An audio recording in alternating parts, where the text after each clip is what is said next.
నమస్తే నేటి వార్తలకు స్వాగతం నేను కృష్ణ కుమారి వార్తల్లో ముందుగా ముఖ్యాంశాలు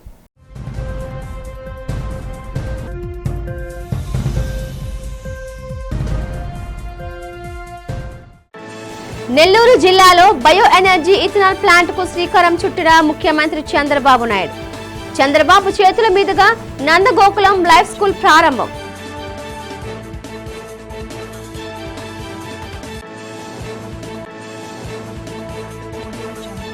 విఎంఆర్డీఎస్ సెంట్రల్ పార్క్ లో 2 ఎకరాల విస్తీర్ణంలో నిర్మించనున్న Yuvagalam anti drug glow theme park నిర్మాణ పనులను వర్చువల్ గా ప్రారంభించిన కేంద్ర మంత్రి కింజరాపు రామ్మోహన్ నాయుడు.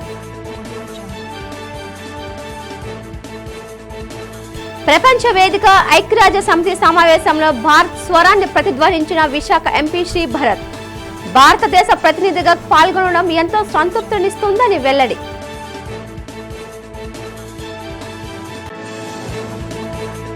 నగరంలో ఘనంగా జరిగిన దివంగత నేత మాజీ మంత్రి గుడివాడ గురునాథరావు జయంతి వేడుకలు గురునాథరావు సేవలను కొనియాడిన పలువురు నేతలు.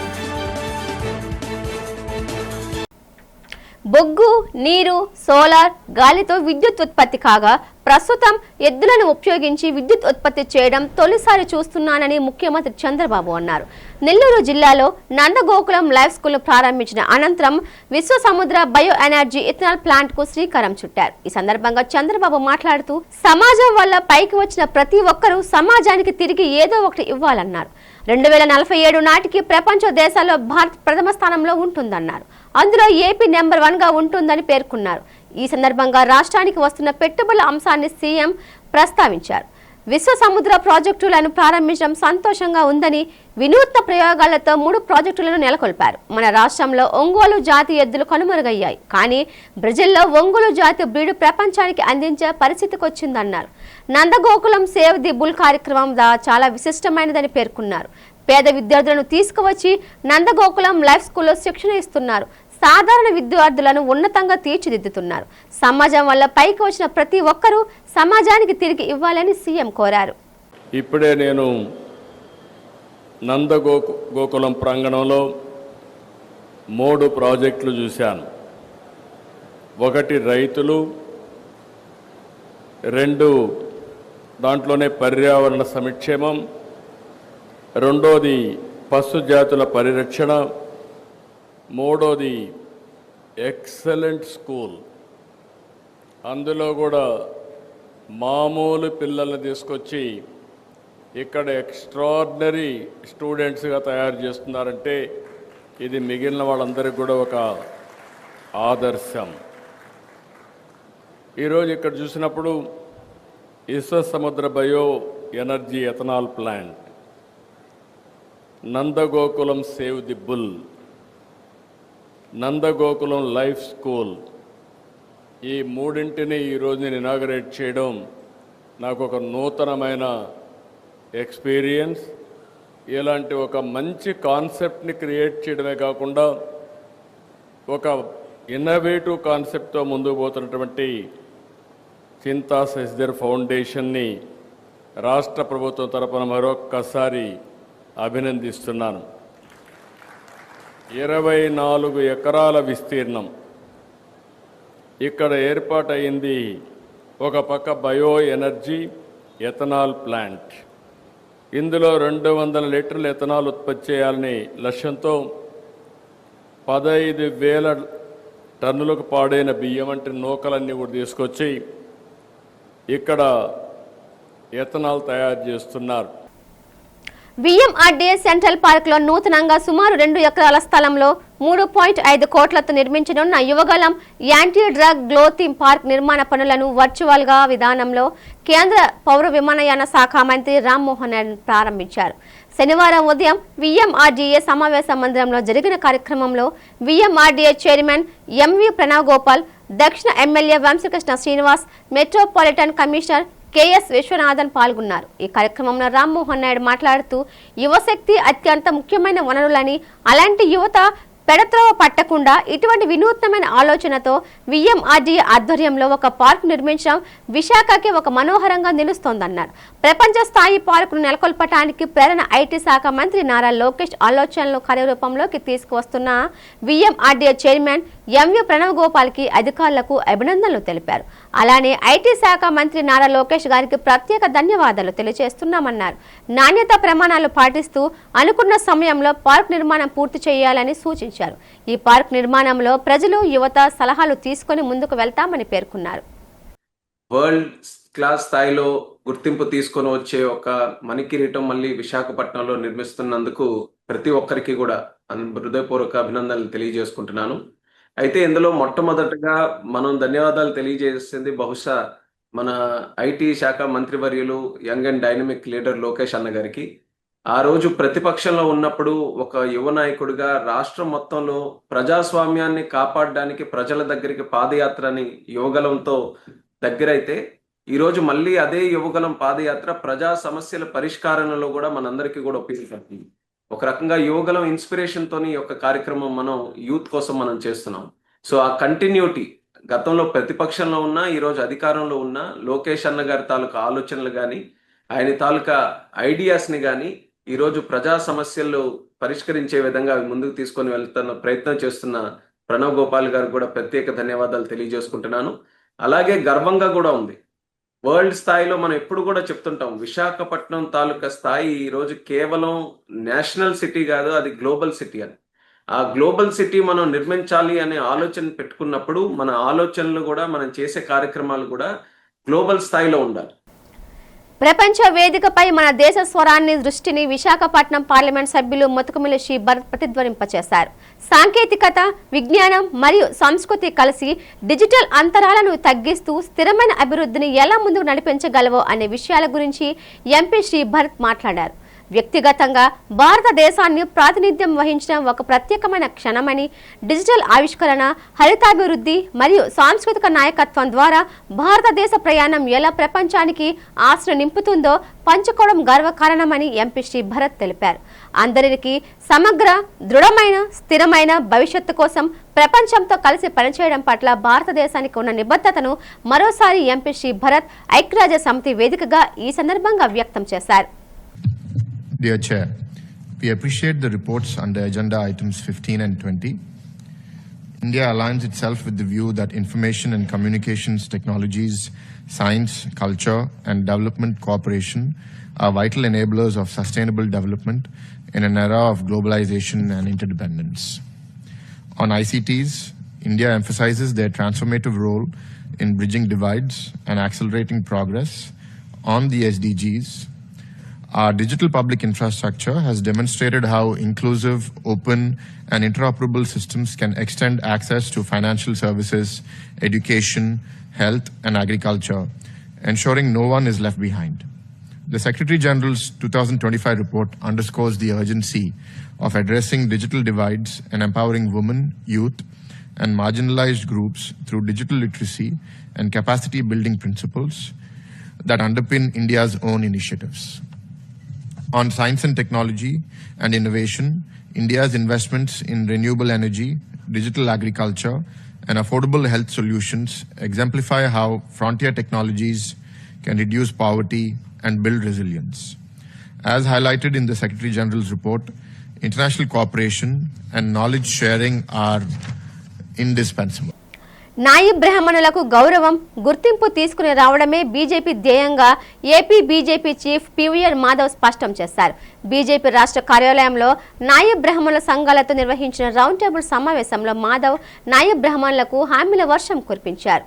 ఈ సమావేశానికి ఓబీసీ మోర్చా రాష్ట్ర అధ్యక్షుడు రంగోల గోపి శ్రీనివాస్ అధ్యక్షతన వహించారు. ఈ సమావేశంలో 26 జిల్లాలకు చెందిన నాయి బ్రాహ్మణులు, జేఏసీ నేతలు అనేక సమస్యల్ని ప్రస్తావించారు. యుగ ప్రారంభంలోనే నాయి బ్రాహ్మణులు తమ వృత్తులను సేవగా భావించి పనిచేశారని, భారతీయ ధర్మంలో నాయి బ్రాహ్మణుల వృత్తి కీలకమని, దేవాలయాల్లో తమ వృత్తి పోస్టులు భర్తీ చేయాలని కోరారు. అయితే నేడు నాయి బ్రాహ్మణుల వివక్షకు గురవుతున్నా పట్టించుకోవడం లేదన్నారు. ఈ సందర్భంగా పివిఎన్ మాధవ్ మాట్లాడుతూ దేవాలయాల్లో నాదస్వరం, డోలు పోస్టులు భర్తీకి కుటుంబ ప్రభుత్వంగా ప్రయత్నం చేస్తామన్నారు. నాయబ్ బ్రాహ్మణులకు రాజ్యాధికారంతో పాటు గౌరవం తీసుకొని వస్తామన్నారు. నాయబ్ బ్రాహ్మణుల వల్లనే భారతీయ సాంప్రదాయం భవిష్యత్తు తరాలకు అందించడానికి వీలు కలుగుతుందని అన్నారు. నాయబ్ బ్రాహ్మణుల సంబంధం ఎవరికి తెలియదు. ఆ విధంగా తెలవకపోవడానికి కారణం మీరే అందరూ. నాయబ్ బ్రాహ్మణులు అంటే ఇందాక మంగళి అని చెప్పి అనుకుంటున్నారు. కాదు, మంగళి కాదు, ఇది చాలా పెద్ద తతంగం ఉంది, పెద్ద యంత్రాంగం ఉంది, పెద్ద చరిత్ర ఉంది. మన ధర్మం, మన సాంప్రదాయాలు, మన దేవీ దేవుళ్ళు, మన దేవాలయాలు ఇవన్నీ కూడా బ్రతికి సజీవంగా ఉన్నాయంటే దానికి కారణం మీ అందరూ. ఆ విధంగా దీనికి కారణభూతమైన మీ అందరినీ కూడా తప్పనిసరిగా ఆ స్థాయిలో నిలబెట్టాల్సిన అవసరం ప్రభుత్వానికి ఉంది, ప్రజలకు కూడా ఉంది. ఎందుకు మనం వివక్షత గురవుతున్నాం అంటే మన గురించి మనం చెప్పుకోకపోవటం, సమాజానికి తెలియకపోవటం నా అభిప్రాయం. నిజంగా మీరు లేకపోతే సమాజం లేదు అనే విషయం, నాగరికత ముందుకు వెళ్తున్న తరుణంలో మరింతగా మనిషి నాగరికుడే వెళ్ళాలి, ఆయన దైవంతో సంబంధాలు పెట్టుకోవాలి అనే ఆలోచనతో పుట్టిన ఒక సాంప్రదాయం. దేశంలోనే ప్రముఖ పుణ్యక్షేత్రంగా విరాజిల్లుతున్న సింహాచలం శ్రీవరహ లక్ష్మీ నరసింహస్వామి వారి దేవస్థానంలో సింహాద్రి అప్పన్న సన్నిధిలో వైభవంగా శుక్రవారం సాయంత్రం తిరువీధి జరిగింది. ఈ సందర్భంగా నాయిలార అధ్యాపకులు దివ్య ప్రబంధాన్ని అందంగా గానం చేసి స్వామికి విన్నపం చేశారు. వేద పండితులు వేద పారాయణం చేశారు. శ్రీ స్వామివారిని చూసి భక్తులు పులకించిపోయారు.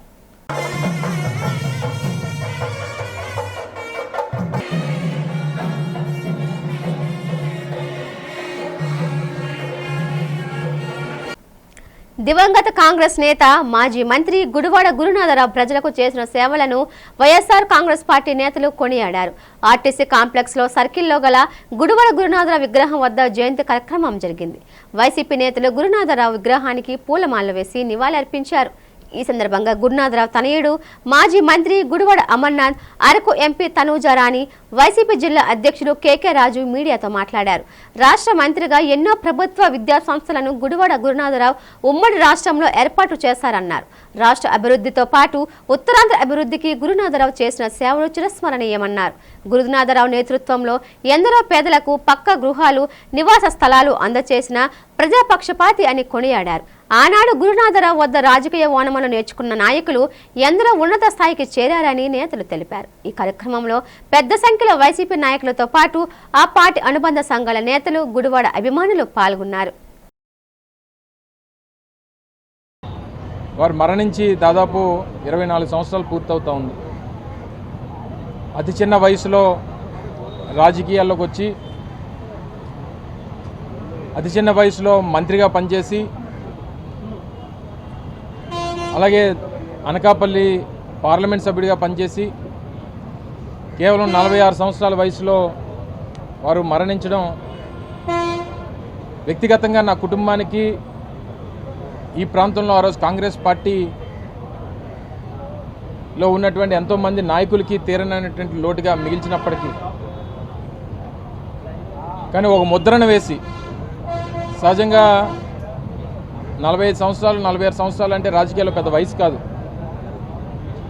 అయినప్పటికీ అప్పటికే ఉత్తరాంధ్ర ప్రాంతంలో, ముఖ్యంగా ఉమ్మడి విశాఖపట్నం జిల్లాలో తనదైన ముద్ర వేసి, సహజంగా మీకు తెలుసు రాజకీయాల్లో ముఖ్యంగా కాంగ్రెస్ పార్టీలో గ్రూపులు అనేటువంటివి చాలా సర్వసాధారణంగా ఉండేవి.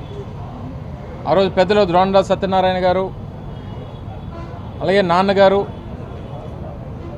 ఉమ్మడి విశాఖపట్నం జిల్లాలో కాంగ్రెస్ పార్టీని బలోపేతం కోసం, పోటాపోటీగా కాంగ్రెస్ పార్టీని బలోపేతం చేయడం కోసం ఆ రోజు చేసినటువంటి పరిస్థితులు మీ అందరూ తెలుసు.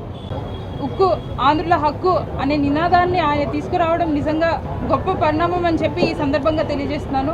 అదేవిధంగా విశాఖపట్నంలోని నడిబొడ్డున ఆయన విగ్రహం ఉంది అని అంటే అక్కడే మనకు అర్థమవుతుంది ఆయన ఎంత పెద్ద నాయకుడు, ఎంత మంచి పనులు చేస్తే కానీ, ఎంత అభివృద్ధి పథకాలను తీసుకుని వస్తే కానీ ఆయన విగ్రహం అక్కడ ఉంటుంది అని చెప్పి తెలుస్తుంది. ఇదే విధంగా తండ్రికి తగ్గ తనయుడిలాగా అమరన్న వైఎస్ఆర్ కాంగ్రెస్ పార్టీ అధ్యక్షుడి పక్కన ఒక కీలక పాత్ర వహించడం కూడా నిజంగా చాలా సంతోషాన్ని కలిగిస్తుంది. అదేవిధంగా వీళ్ళందరి లీడర్షిప్లో నేను పనిచేయడం నిజంగా నా అదృష్టంగా భావిస్తూ, పెద్ద ఆయన ఆశీస్సులతో నాకు ఎప్పటికీ ఉండాలని చెప్పి ఈ సందర్భంగా కోరుకుంటూ సెలవు తీసుకుంటాం. ఉత్తరాంధ్ర ముద్దుబిడ్డ, రాజకీయ దురంధరులు, మాజీ మంత్రివర్యులు స్వర్గీయ శ్రీ గుడివాడ గురునాథరావు గారి 70వ జయంతి సందర్భంగా ఈరోజు విశాఖపట్నంలో ఆయన స్టాట్యూ దగ్గర ఆయనకి నివాళులర్పించి ఆయన జన్మదిన వేడుకల్ని ఉత్తరాంధ్ర ప్రాంతంలో ఉన్న ఆయన అభిమానులు, అదేవిధంగా ఈరోజు వైఎస్ఆర్ కాంగ్రెస్ పార్టీలో మంత్రిగా కీలకంగా జగన్మోహన్ రెడ్డి గారికి ఒక సోదరుల అత్యంత సన్నిహితంగా వెలుగుతున్న అమర్ గారు ఆధ్వర్యంలో ఈరోజు పెద్ద ఎత్తున ఆయనకి నివాళులర్పించి జన్మదిన వేడుకల్ని జరిపించడం జరుగుతుంది. ముఖ్యంగా మనందరికీ కూడా తెలుసు, ఉత్తరాంధ్ర రాజకీయాల్లో ఉత్తరాంధ్ర రాజకీయాలు పేరు చెప్తే పేరాలోని కూడా గుడివాడ గురునాథరావు గారి మార్పు కనపడుతూ ఉంటుంది. ఆ రోజు ఆయన రాజకీయాల్లో హోందాగా వాక్చాతుర్యంతో పాటు ఒక గొప్ప రాజకీయ చతురతతో, అంటే సామాన్య ప్రజలు కూడా రాజకీయాల్లో ఉన్న కార్యకర్తలు, నాయకులే కాకుండా రాజకీయాల పట్ల కొంత ఆసక్తి ఉన్నవారు కూడా ఆ రోజుల్లో గురునాథరావు గారి మీటింగ్ అన్నా, లేకపోతే గురునాథరావు గారి ప్రసంగం అన్నా, గురునాథరావు గారు ఏదైనా ప్రోగ్రాం చేస్తున్నారనే అన్నా సరే ఆసక్తిగా ఎదురు చూసి దాన్ని పరిశీలించే పరిస్థితుల్లో ఆ రోజుల్లో ఆయన రాజకీయాలు ఏ విధంగా మనందరికీ కూడా తెలుసు. రాష్ట్ర మంత్రి నారా లోకేష్ ప్రభుత్వ అర్బన్ మీ సేవా కేంద్రాలను విధులు నిర్వహించే ఉద్యోగులకు ఇచ్చిన హామీని నెరవేర్చాలని ఏపీ మీ సేవా కాంట్రాక్ట్ ఎంప్లాయీస్ అసోసియేషన్ నాయకులు సిహెచ్ నాగేశ్వరరావు, పి మణి డిమాండ్ చేశారు. అసోసియేషన్ ఆధ్వర్యంలో జీవీఎంసీ గాంధీ విగ్రహం వద్ద అర్బన్ సేవ ఉద్యోగులు అభ్యర్థన దీక్ష పేరుతో ఆందోళన కార్యక్రమాన్ని నిర్వహించారు. ఈ దీక్షా శిబిరాన్ని ఉద్దేశించి మణి మాట్లాడుతూ, సీఎం చంద్రబాబు నాయుడు మానస పుత్రిక సేవ వ్యవస్థలో పనిచేసిన 607 మంది ఉద్యోగులను తొలగించాలని చెప్పారు. నారా లోకేష్ చేపట్టిన యువగలం పాదయాత్రలో ఉద్యోగులకు ఇచ్చిన హామీని అమలు చేయాలని కోరారు. తొలగించిన ఉద్యోగులకు తిరిగి నియమించి వారికి ఉపాధి కల్పించాలన్నారు. అకస్మాత్తుగా వందలాది మంది ఉద్యోగులను తొలగించడంతో ఆ కుటుంబాలన్నీ రోడ్డున పడ్డాయని గుర్తు చేశారు. ముఖ్యమంత్రి చంద్రబాబు నాయుడు చొరవ చూపి తొలగించిన ఉద్యోగులను నియమించాలని మణి డిమాండ్ చేశారు. ఈ దీక్ష కార్యక్రమంలో ఏపీ మీ సేవ కాంట్రాక్ట్ ఎంప్లాయీస్ అసోసియేషన్ విశాఖ జిల్లా నేతలు, మాజీ ఉద్యోగులు పాల్గొన్నారు. పోరాటానికి తల వంచి గత ప్రభుత్వం ఫైల్ పెట్టడం జరిగింది. ఆ ఫైలు ఫైనాన్స్ డిపార్ట్మెంట్లో ఆమోదంకి వెళ్ళినప్పుడు ఆ రోజు సీఎంలో ఉన్నటువంటి అధికారులు, మీరు చంద్రబాబు నాయుడు గారు ఎంప్లాయీస్ కాబట్టి మిమ్మల్ని తీసుకునే ఉద్దేశం లేదని చెప్పడం జరిగింది. ఇదే సందర్భంలో గతంలో ప్రతిపక్షంలో ఉన్నటువంటి ప్రస్తుత ఐటీ శాఖ మంత్రి నారా లోకేష్ గారి యువగలం పాదయాత్రలో ప్రతి జిల్లాలోనూ మన గవర్నమెంట్ ఈసా ఉద్యోగులు కలవడం జరిగింది. ఆయన స్పష్టంగా హామీ ఇస్తూ మాకు అపాయింట్మెంట్ ఇచ్చి మా ఈసా వ్యవస్థని చంద్రబాబు గారే ప్రవేశపెట్టారు కాబట్టి మా ప్రభుత్వం అధికారులకు రాగానే మీకు న్యాయం చేస్తామని హామీ ఇవ్వడం జరిగింది. అయితే దురదృష్టవశాత్తు 18 నెలలు అయిపోయినప్పుడు కూడా ఈ ప్రభుత్వం వచ్చి ఇంతవరకు ఆ ఇచ్చినటువంటి హామీ అమలుకు నోచుకోలేదు. కాబట్టి వెంటనే ఆ హామీని అమలు చేయాలని చెప్పేసి కోరుతూ, డిసెంబర్ 14న కాపు సామాజిక వర్గానికి సంబంధించిన వనభోజనం కార్యక్రమం నిర్వహిస్తున్నట్లు విశాఖ కాపు వెల్ఫేర్ అసోసియేషన్ ప్రతినిధులు గంట్ల శ్రీనుబాబు, అధ్యక్షులు మద్యంశెట్టి సురేష్ కుమార్, కార్యదర్శి ఎర్రంశెట్టి సురేష్ తెలిపారు. విజయఎఫ్ ప్రెస్ క్లబ్ లో జరిగిన మీడియా సమావేశంలో వారు మాట్లాడుతూ కాపుల వనభోజన మహోత్సవాన్ని నిర్వహించనున్నట్లు తెలిపారు. ఈ మహోత్సవంలో అన్ని రాజకీయ పార్టీలకు చెందిన కాపు సామాజిక వర్గం నాయకులతో పాటు వ్యాపార ఉన్నత స్థానాల్లో పనిచేస్తున్న వారు హాజరవుతున్నారని తెలిపారు.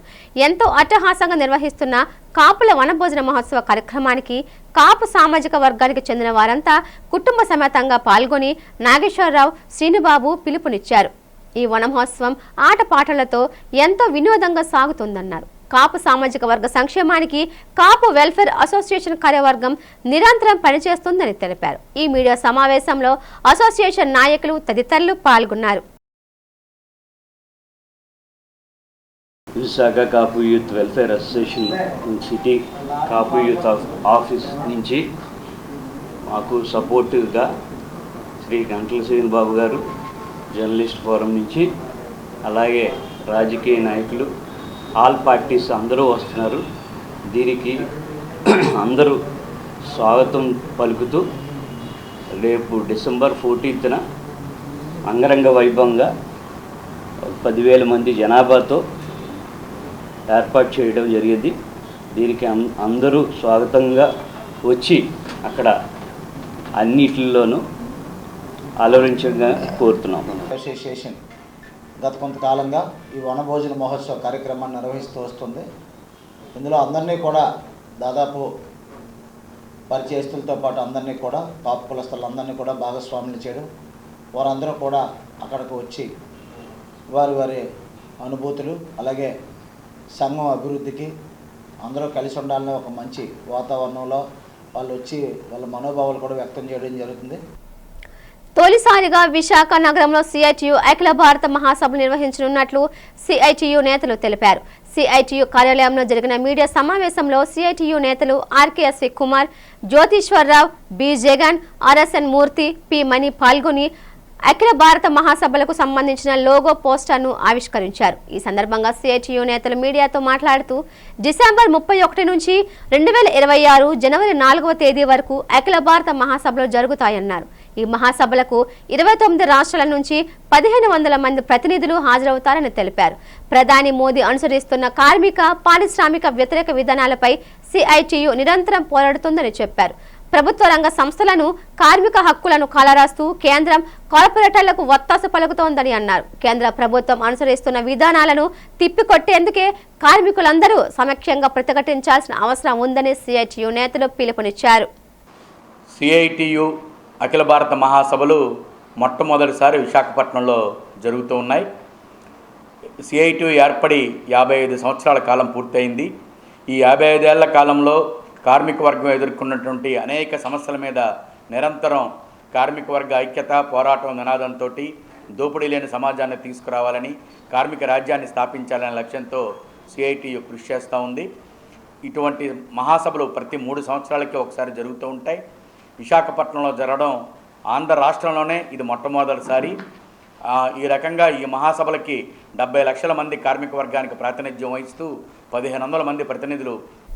నగరంలో బాస్కెట్బాల్ టోర్నమెంట్ ప్రారంభమైంది. ఈ టోర్నమెంట్ ను విశాఖ జిల్లా విద్యాశాఖ అధికారి doctor Prem Kumar, GVMC zone 4 commissioner M Mallaiah Naidu ప్రారంభించారు. శ్రీ పుట్ట మన్మథరావు స్మారక క్లబ్ ఆధ్వర్యంలో జరుగుతున్న ఈ పోటీలో 56 గ్రూపులు 82 మ్యాచ్లు ఆడనున్నాయి. ఈ సందర్భంగా ప్రేమ్ కుమార్, మల్లయ్య నాయుడు మాట్లాడుతూ 19 సంవత్సరాలుగా ఉచితంగా బాస్కెట్బాల్ ఆటలో తర్ఫీదు ఇవ్వడం అభినందనీయమన్నారు. బాస్కెట్బాల్ ఆటలో మేటి శిక్షణ పొంది ఎందరో జాతీయ, రాష్ట్ర స్థాయి పోటీల్లో మంచి ఫలితాలు సాధించాలని చెప్పారు. రామచంద్రరావు వద్ద ఉచితంగా బాస్కెట్బాల్ క్రీడలో శిక్షణ పొందిన క్రీడాకారులు నేడు ఎందరో కేంద్ర, రాష్ట్ర ప్రభుత్వ ఉద్యోగులుగా, అధికారులుగా స్థిరపడ్డారని తెలిపారు. రామచంద్రరావు శిష్యులు జాతీయ, రాష్ట్ర స్థాయిలో చక్కని ప్రతిభ కనబరిచి ఉన్నత స్థానాలకు ఎదిగారని అన్నారు. ఈ కార్యక్రమంలో బాస్కెట్బాల్ ప్రముఖ క్రీడాకారుడు బొజ్జ రామయ్య, లలిత్, విజయ్, డాక్టర్ కళ్యాణ్ చక్రవర్తి, ఏ రామచందర్, డాక్టర్ పల్లవి, డాక్టర్ విజయమోహన్ తదితరులు ప్రసంగించారు. ఇక్కడ 2000 నుంచి ఫ్రీగా ఎవరి దగ్గర ₹1 తీసుకోకుండా కోచింగ్ ఇస్తున్నాం. దీనికి కారణం Andhra university physical education department వారి వల్ల నేను చేయగలుగుతున్నామండి. డాక్టర్ పల్లవి మేడం గారు, డాక్టర్ విజయమోహన్ సార్ గారు వాళ్ళ తోడ్పాటు ద్వారా మేము ఈ కార్యక్రమాలన్నీ చేయగలుగుతున్నాం సార్. అలాగే ఈ టోర్నమెంట్ మేము 19 ఇయర్స్ నుంచి ఎటువంటి ఎంట్రీ ఫీజు తీసుకోకుండా మేము చేస్తున్నాం సార్. మన వైజాగ్ జిల్లాలో ఇక్కడ తగరపల్స్ నుంచి అక్కడ స్టీల్ ప్లాంట్ వరకు నలుమూల నుంచి 35 బాయ్స్ టీమ్స్, 15 గర్ల్స్ టీమ్స్ వచ్చాయి సార్. అలాగే మెన్ 9 టీంలు, ఉమెన్ 8 టీంలు వచ్చాయి సార్. చిన్నపిల్లలు ఎవరు కూడా అండర్-10, అండర్-12 పిల్లలకి ఎవరు చేయరు సార్. అటువంటిది ఈ గ్రౌండ్లో అండర్-12 పిల్లలు కూడా చేస్తున్నాం సార్. ఏదైతే ఈ బాస్కెట్బాల్ ఒక కెరీర్గా, మీ గోల్గా, మీకు ఒక దిశానిర్దేశం చేయడానికి ఒక క్రీడగా మీరు గుర్తించుకున్నారు, ఎన్నుకున్నారు. మరి అయితే ఎక్కడా కూడా నేను విడిచిపెట్టకుండా సో ప్రతి ఆటలోనే గెలుపు, ఓటమి ఉంటుంది. అదేవిధంగా మనం ప్రతి పాసాలు చేసిన తర్వాత ప్రతిదీ కూడా బాస్కెట్లో. దక్షిణ భారతదేశంలోనే తొలిసారిగా అత్యాధునిక సాంకేతికత పరిజ్ఞానంతో ట్రామా కేర్ సెంటర్ కి హోల్ ఆపరేషన్ తమ ఆసుపత్రిలో జరుగుతాయని మెడికవర్ ఆసుపత్రి వైద్యులు తెలిపారు. ఆసుపత్రిలో జరిగిన మీడియా సమావేశంలో ప్రముఖ orthopaedic surgeon doctor Sridhar Gangavarapu ఇతర సిబ్బంది మాట్లాడుతూ అత్యాధునిక వైద్య పరికరాలతో రోగులకు వైద్య సేవలు అందిస్తూ త్వరగా కోలుకునేలా చేస్తున్నామన్నారు. అత్యాధునిక పరికరాలతో దక్షిణ భారతదేశంలోనే తమ ఆసుపత్రిలో తొలి ట్రామా కేర్ సెంటర్ను ప్రారంభించామన్నారు. తమ ఆసుపత్రిలో ఎటువంటి గాయాలైనా కీహోల్ ఆపరేషన్ ద్వారా రోగికి నయం చేస్తామన్నారు. ఏదైనా రోడ్డు ప్రమాదంలోనూ లేదా క్రీడాకారులు తీవ్రంగా గాయపడి 2 లేదా అంతకంటే ఎక్కువ నరాలు తెగిపోతే వారికి కీహోల్ ఆపరేషన్ చేస్తామని తెలిపారు. ఈ ఆపరేషన్ ద్వారా క్రీడాకారులైతే తిరిగి అతి తక్కువ కాలంలోనే తమ క్రీడల్లో రాణించేందుకు అవకాశం ఉంటుందన్నారు. రోగులు త్వరితగతిన కోలుకుంటారని చెప్పారు. అమెరికాలో చదువుతూ ఇండియాకు వచ్చిన డాక్టర్ శ్యామ్ సాయి ప్రమాదవశత్తు గాయపడ్డారు. తనకు కీహోల్ ఆపరేషన్ చేశారని, కేవలం నెల రోజుల్లోనే గానే చక్కగా కోలుకున్నారని మీడియా సమావేశంలో తెలిపారు. మన హాస్పిటల్లోని ఆర్థ్రోస్కోపీ అంటే మనం తెలుగు భాషలో చెప్పాలని అంటే కీహోల్ ఆపరేషన్స్ అని అంటాం ముఖ్యంగాను.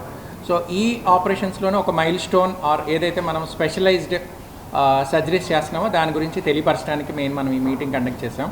సో ముఖ్యంగా ఏంటంటే ఆర్థ్రోస్కోపీ అనేది ఏంటంటే ఇంతకుముందు మనం ఓపెన్ చేసి ఏదైనా సరే మోకాలు కానీ భుజం కానీ అలాగే యాంకిల్ జాయింట్కి ఓపెన్ చేసి సర్జరీస్ చేసేవాళ్ళం.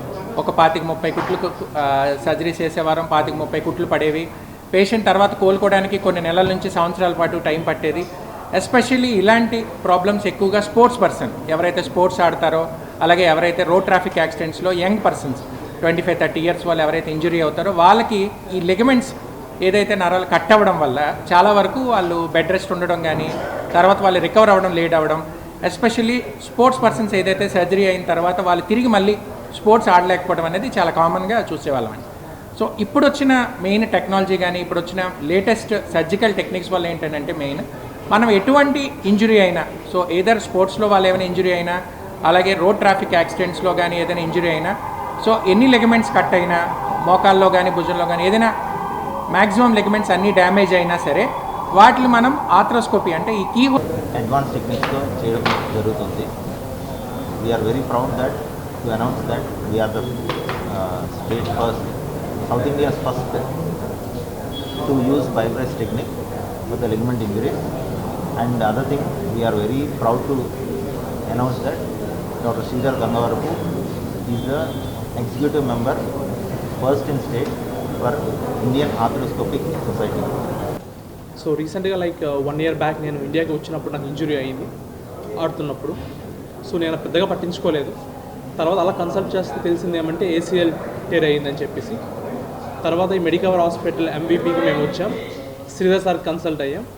So almost like September 29th నా సర్జరీ అయ్యింది. ఆల్మోస్ట్ 1 month అయ్యింది. పర్లే రికవరీ చాలా ఫాస్ట్గా అవుతుంది. సో నాది ఫస్ట్ టైం లైక్ బయోబ్రేస్ అనేది కొత్త టెక్నిక్. సో నేను ఇంటర్నెట్లో సెర్చ్ చేసేటప్పుడు వీడికి లైక్ మోర్ సపోర్ట్ ఉంటుందని తెలిసింది. బట్ రికవరీ ఎంత ఫాస్ట్గా అవుద్దని ఎక్స్పెక్ట్ చేయలేదు. It's like recovering like almost like 1.5 month అయ్యింది. It's fastly recovering. అంబేద్కర్ విగ్రహం తొలగింపు విషయంలో తప్పుడు ప్రచారాలను నమ్మవద్దని స్థల యజమాని డాక్టర్ చందక శ్రీకృష్ణ కోరారు. తన స్థలంలో ఆక్రమణదారులు పెట్టిన అంబేద్కర్ విగ్రహాన్ని తొలగింపు ప్రయత్నాలు చేసినట్లు వచ్చిన ఆరోపణల్లో నిజం లేదని ఖండించారు. నగరంలో జరిగిన మీడియా సమావేశంలో ఆయన మాట్లాడుతూ 2004వ సంవత్సరంలో చిన్నముషివాడలో కూడా HIG ప్లాట్ ను కొనుగోలు చేసినట్లు చెప్పారు. ఆ స్థలంలో తాను ఇల్లు కట్టుకునేందుకు ప్రయత్నించగా కొందరు వచ్చి అడ్డుపడ్డారని, తమకు విక్రయించాలని ఒత్తిడి చేశారని తెలిపారు. అందుకు నిరాకరించడంతో హుటాహుటిన తన స్థలంలో అంబేద్కర్ విగ్రహాన్ని ఏర్పాటు చేశారని తెలిపారు. ఇదంతా ఓ మహిళ ప్రోత్సాహంతోనే జరుగుతుందన్నారు. ఈ స్థల విషయంపై పోలీస్ కమిషనర్కు ఫిర్యాదు చేయడం జరిగిందని, ప్రస్తుతం హైకోర్టులో కేసు నడుస్తోందని డాక్టర్ చందక శ్రీకృష్ణ అన్నారు.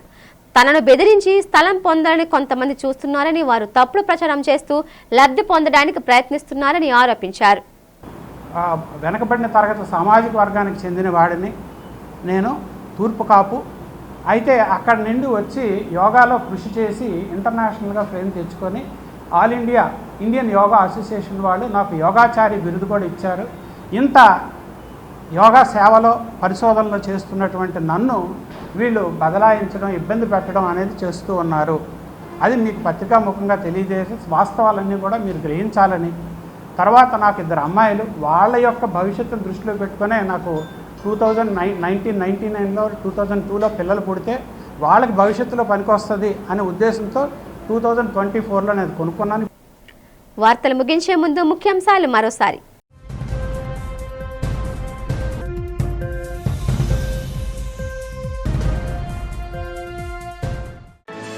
నెల్లూరు జిల్లాలో బయో ఎనర్జీ ఇథనాల్ ప్లాంట్ కు శ్రీకారం చుట్టిన ముఖ్యమంత్రి చంద్రబాబు నాయుడు. చంద్రబాబు చేతుల మీదుగా నందగోకులం లైఫ్ స్కూల్ ప్రారంభం.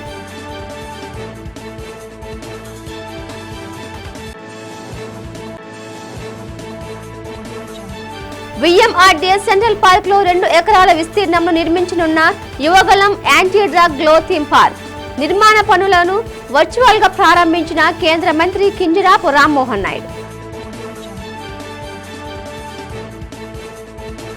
ప్రపంచ వేదిక ఐక్యరాజ్య సమితి సమావేశంలో భారత్ స్వరాన్ని ప్రతిధ్వనించిన విశాఖ ఎంపీ శ్రీ భరత్. భారతదేశ ప్రతినిధిగా పాల్గొనడం ఎంతో సంతృప్తినిస్తుందని వెల్లడి.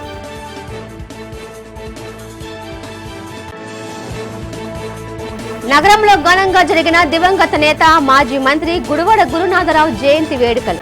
గురునాథరావు సేవలను కొనియాడిన పలువురు నేతలు. ఈ వార్తలు ఇంతటితో సమాప్తం. చూస్తూ ఉండండి. నమస్తే.